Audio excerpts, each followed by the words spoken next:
This is AICPA, which I'm a member of, and I really like this, employee retention credit, fact or fiction.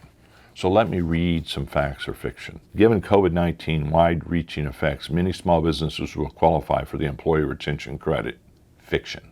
My business did not have a significant revenue decline in the calendar quarter compared to 19, but can I still qualify? Fact.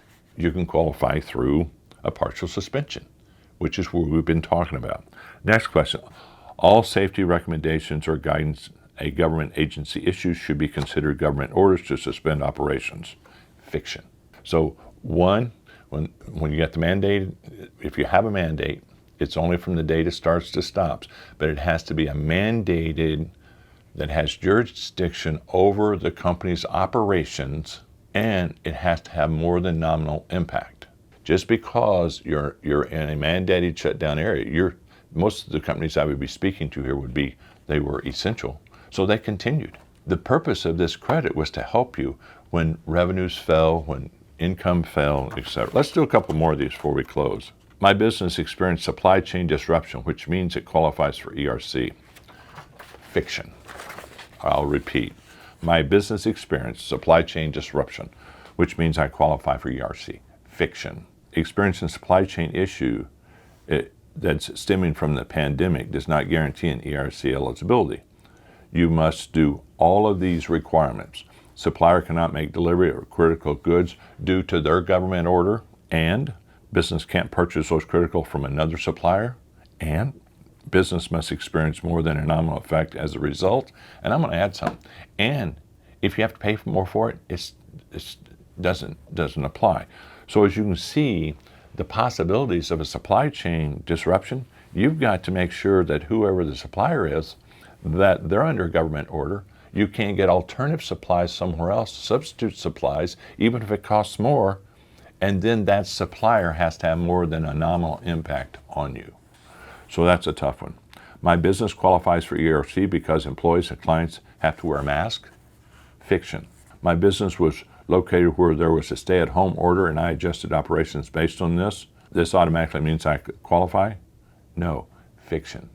You'd have to go through the full or partial suspension to see if it was a mandated shutdown of the business and then show that it was more than nominal effect. My business received my 941X refund from 2021 quarter in 2022, so I should amend my 2021 income tax return. Fact. If my business must pay back the ERC, will the penalties be large? Fact. Amount of the penalty and interest of unpaid payroll taxes could be substantial. There's a penalty if it's intentional. There's a 75% penalty. There's a 20% penalty on underpayment. There's just all kinds of penalties. So let's go and wrap this session. If you're going to say mandated government, it has to be a shutdown.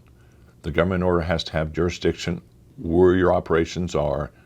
While that period is open, you qualify for the quarter, but only the payroll from the date the mandate starts to stops. I told you that I went to the one that had the government orders in the calendar.